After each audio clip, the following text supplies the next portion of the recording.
Black Coffee, the refill. Yes. We are blessed today. Yes, yes. Yes. I want to finish this conversation, or continue this conversation, about Dr. Sebi's legacy, because one of the things that I think happens now is we have these titles and these labels on people. You know, like, I'm a vegan, I'm a this, I'm a this, I'm a this. And sometimes even on social media, I watch people judge, even food shame, diet shame people in terms of what they eat and what they don't. Those who have the knowledge make fun of people who don't. Those who, you know, how can you eat that? And I never found it to be an effective way to move people. But whenever I watch Dr. Sebi teach, I never saw him do that. I never saw him judge people. I never saw him make people feel like something was wrong with them because they weren't where he may have thought they could be. Not even should, but could be in terms of their health. I mean, how important was it for him to guide people in that way? Well, for my grandfather, like what we was just talking about off camera, I've never saw my grandfather judge anyone or say, hey, we're vegan today. Because I noticed in our culture, and you just said this, we can obtain knowledge or know something more than someone else, and we feel like we're better than them. And it's only knowledge. We're supposed to share knowledge. So my grandfather never put a label on us and said, we're vegan, you're alkaline, you're this and that. And you brought something up. On social media, people are very judgmental. And it shouldn't be about that. This is about love. It's about sharing information. And that's all my grandfather did. Absolutely. Because I was going to, just because I wanted to talk about, like, there are so many of us who are not yet in a plant-based part of our lives and eating. And so can you talk to me a little bit about what the process looks like to kind of get there? Because it almost feels like it's so ingrained in our DNA to eat chicken and fish and all these things that it feels almost like unattainable. So what do you say to people who aren't necessarily like, we don't even fathom that we can abstain and maintain a lifestyle like this? Well, first of all, there's no judgment. Yeah. We've all come from somewhere. Yeah. And that's okay. And we did it because this is the way we've always eaten. We are the sum of our experiences. Yes. And if our experiences are at our mother's table, that's one of my skilled concentrations right now, is a woman's diet, because we were fed by women. Sebi was loved and supported and fed by women. And that's one thing we used to talk about a lot, is his love for women. So I tell you that some of your experiences have a lot of things in there that are not good for you, that are pretty horrible for our bodies. But when we start to have bloating, when we start to have nerve damage, when we can't seem to deal with anything, we know something is going on. We call it natural when someone gets on our nerve, but it is our food sources that have fooled us into thinking that we are depressed and defeated. That's a false feeling, but we didn't know that it was our diet. So when we know better, hopefully we take that theory and start applying it, because we want a longer life, but not in that way of sickness. So when we think about our clarity and we look in books and we want to find it in something we're reading outside of ourselves, we need to go within to find our organic self. But the only way we can get there is by an organic diet, a plant-based diet. And we don't know that. We weren't taught to do that. So the judgment from being vegan to someone who is not, that shows a sickness still, if we're judging someone about their diet. And that means we still have work to do. There are illnesses that the medical establishment says right now are incurable. Herpes, HIV, AIDS. Obviously, there was controversy and conversation about Dr. Sebi in terms of his belief that all things essentially were curable with the right diet, with the right response. Where do you stand now with those ideas? Do you believe that those things are curable?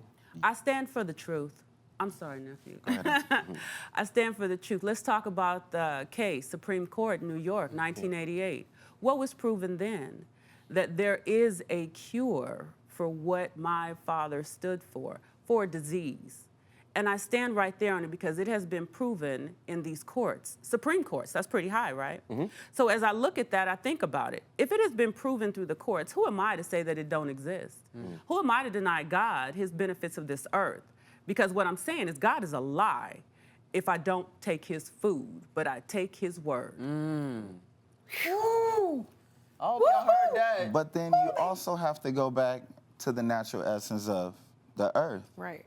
If the herbs are the healing of the nation, how can pharmaceutical drugs cure anything. Right. Yeah. If your doctor don't cure the common cold today, Come on. I'm gonna say that again. Your doctor don't cure the common cold today, but we would trust them to lead us into great health. But they don't cure anything. They'll write a prescription drug and tell you to go home. A prescription drug. And we think it's okay. You take a Tylenol, that's a drug, and you say, well, I don't take drugs. And that's still a chemical. That's a generational thing that we've been under. Same with food. Yeah. I want to know Dr. Sebi's point of accountability without being judgmental. So I think, like when we talked about giving knowledge, people give knowledge, but they say, oh, no, you need to. What was his approach to being accountable and to teach without being judgmental? Teaching is love. Do you remember sitting at your mother's table where she would sit and give you elementary things of life? So we are all accountable to each other. So when I think about what he found valuable and key about how we live, we think about his journey and being impotent.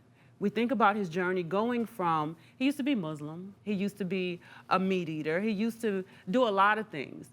But as we grow older, we share that wisdom and we want to impart more knowledge to the next generation. We are all accountable for what we do.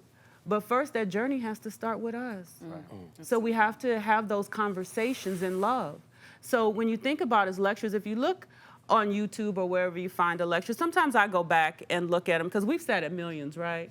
And he'll talk about one thing that's very important. Go back and look. He talks about the polar bear and the gorilla story. I'm not going to fill you in, but it's just what you're talking about. And we have a responsibility to share the history of where we're going next and where we've been. So we're all accountable. So his present to us was to share that knowledge and to have you think about it. Now, this may not be your journey, but at least you know about it. Right. I love that. And speaking of journeys, the thing that we are learning about now, we are going to learn more in the documentary that Nick Cannon is now working on. So can you tell us a little bit about what's happening, where we are in that process, and how Nick actually got aligned with it? Well, Nick got in line with it, with the documentary, right when Nipsey passed away. You know, originally the documentary, one of my friends presented like, hey, did you ever think about doing a documentary on your grandfather? This is before Nipsey passed. I was like, nah, the message has always been healing and love. Right. You know, so that never been my purpose. But Lisa Left Eye Lopez was one of the pioneers who was the one who really pushed my grandfather and really set the bar high for hip hop on eating healthy. Yes. And then Nipsey picked up the torch and kept it going. So when Nick, reached out to me, we talked, he said he wanted to get healthy first before a documentary. So, I put him on a plant-based diet, started taking the minerals. Then we talked about the documentary, and now we're making it today. Wow. So he had to please. so he had to transform from within. Yes. And what kind of changes did you see in Nick from before to after he was doing the documentary? Well, the changes I saw in Nick, most men, we eat everything. We do everything, we party, we do it all. But one thing men don't do is take care of themselves. We love the outer appearance, but our inner appearance is impotent, compromised, and sick. So I noticed that once he started eating right, his immune system began to change. Right. His skin began to get a glow. You vibrate higher. When you travel from state to state and you're on jets and Lears, you can be very sick. With a strong immune system, you can go all over the world. You all have some products, many of your own sort of Dr. Sebi inspired and rooted in his teachings, his ideology, his science. Can you tell us about the stuff you all have, the herbs and such? Because I think we want people to know what you all are up to these days. Well, what I'm up to these days, what we're up to. Yes. I love my auntie. Oh, what we're up to these days is we're continuing to talk about the same thing in reference to the legacy. Yeah. My herbs are inspired by walks in Honduras with my father. Sebi's daughters, I decided to put pictures on them. Not many people met my father. So I put my own pictures of when I went to Honduras one time. And I wanted whoever bought them, the clientele, to be able to go there through a picture to see what it was like and come up with your own feeling. But the product line behind it has to do with walks in Honduras with my father. It's beautiful. It sits on the side of a volcano. The village is absolutely beautiful, but also my walks with him in LA, and we would talk, and in Brooklyn, New York, when we would talk. And they were inspired because, see, he didn't just talk about regular things like, did your skin need today? You know, I need to heal that. Or what happened at school? We would talk about herbs, and he was excited all the time. So the herbs are inspired by that love that he gave me. There are some products I have that he gave me in a diary many years ago that I never thought I would use because those were my vanity years. I thought I was young and cute and I was healthy, so I'd be fine. Little did I know when I hit them 30s, it was time to get real with myself about what really I needed for this second part of my journey of life as an adult. So they're inspired by that, and I'm hoping that, like the clients I hear, they feel better, they're balanced. Their homeostasis is back. As an herbalist and a nurse, it is necessary and imperative that we share this kind of information. Well, how can people get it? Oh, Sebi'sDaughters.com. Sebi'sDaughters.com. Yes. So if people go to Sebi'sDaughters.com, they can find out everything that's there. Yeah. Yes. That's super important. And we want to have you all back at some point because we want to hear more about the documentaries as it unfolds. And we all want y'all to just come back and give us some health lessons, tell us how we can Trying to live better. Oh, yeah, for sure. We want to live as long as we can, as healthily as we can. So thank y'all. And again, thank y'all for sharing and extending the legacy of such a great man. Yeah. Thank you guys for being here. Thank you.